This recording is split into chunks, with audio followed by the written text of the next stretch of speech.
रुख करते हैं दिलचस्प और अजीब खबरों की जानिब। डेविड रश नामी एक अमरीकी उस्ताद ने अपने सर पर 101 टॉयलेट रोल्स एक साथ मतवाजन करके दुनिया में नया आलमी रिकॉर्ड कायम कर दिया।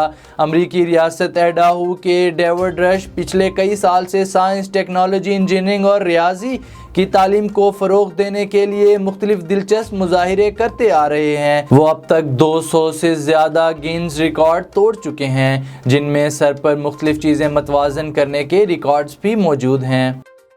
70 साला पेंटा पीटरविच गुज़िश्ता 16 बरस से चंद जानवरों के साथ एक गार में रिहाइश पजीर हैं। ज़राए के मुताबिक पेंटा के चर्चे सोशल मीडिया पर इस वक्त शुरू हुए जब हेल्थ वर्कर्स की एक टीम इनको कोविड वैक्सीन लगाने इस गार में पहुंची।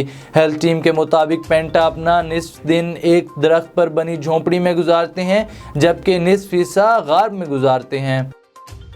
और सोशल मीडिया पर सारिम अख्तर की वायरल मीम को अब किताब में भी शामिल कर लिया गया है। सारिम अख्तर की इस तराबी कैफियत वाली मीम को एक अंग्रेज़ी किताब का हिस्सा भी बना दिया गया है, जिसकी तस्दीक उन्होंने सोशल मीडिया के ज़रिए की है। सारिम अख्तर की वायरल मीम को अंग्रेज़ी लफ्ज़ की तफसील के तौर पर किताब में शामिल किया गया है।